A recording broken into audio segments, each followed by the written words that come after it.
పిఠాపురంలో ఆవిర్భావ సభ మన డిప్యూటీ సీఎం కళ్యాణ్ గారితో ఎలా అనిపిస్తుందన్న? చాలా ప్రౌడ్గా ఫీల్ అవుతున్నాం.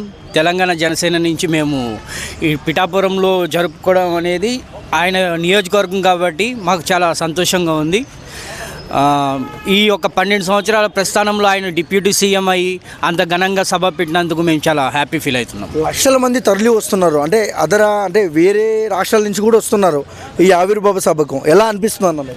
ఆయన ఒక స్టేట్కి అంకితం అయితే మీరు అన్నట్టు 1 లక్ష 2 లక్షలు రావచ్చు. ఆయన నేషనల్ ఆయన ఎప్పుడు కూడా ఇంటర్నేషనల్ కాబట్టి ఇంటర్నేషనల్ ఫిగర్కి అన్ని స్టేట్ల నుంచి కూడా ఎప్పుడు బందోబస్తుగా వస్తూ ఉంటాం. ఆయనకి ఎప్పుడు ఏ స్టేట్ అనేది కాదు, ఆయన ఒక తెలంగాణ ఆంధ్ర కాకుండా నేషనల్గా ఆయన ఎదగాలని చెప్పి ఇంకా కోరుకుంటున్నాము.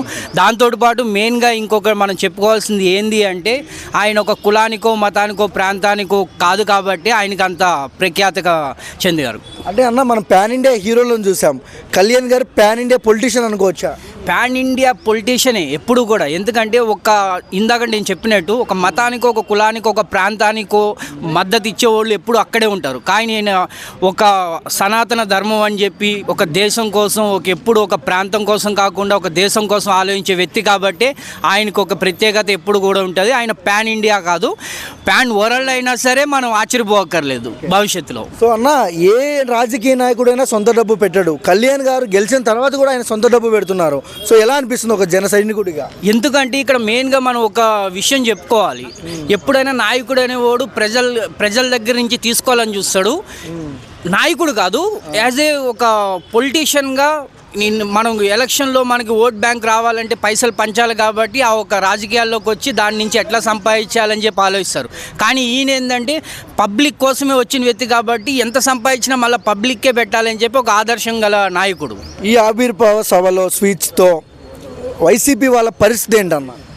వైసీపీ అనేది ఇంకా బహుశా భవిష్యత్తులో ఉండకపోవచ్చు. ఎందుకంటే 90% ఒక ఓట్ బ్యాంక్ తోటి మనం ఎట్లయితే 100 స్ట్రైక్ తోటి ఎట్లయితే గెలిచామో భవిష్యత్తులో కూడా అదే విధంగా ఉంటుందని చెప్పి ఆయన స్పీచ్ ఎప్పుడు కూడా ఒక పార్టీని ఉద్దేశించి కాదు. మనం ఎప్పుడూ ఒకటి గుర్తించుకోవాలి. నిజం చెప్పాలంటే ఆయన ఎప్పుడూ కూడా ఒక వైసీపీనో ఒక తెలంగాణ పార్టీలను విమర్శించాడు. ఆయనకి ఎప్పుడు 99% కాదు 100% కూడా ఆయనకి ఎప్పుడు పబ్లిక్ మీదే ఉంటుంది తప్పించి వేరే విధంగా ఉండదు మనకి. సో ప్రజలు పెట్టుకున్న నమ్మకాన్ని కళ్యాణ్ గారు నిలబెట్టుకుంటున్నారా? ఆయన నిలబెట్టారు కాబట్టే మనం ఈరోజు ఆయన్ని డిప్యూటీ సీఎంగా చూసాం. భవిష్యత్తులో ఆయన నిర్ణయం ఎట్లా ఉంటుందో పబ్లిక్ ఎప్పుడూ కూడా నిలబెడుతున్నాడు.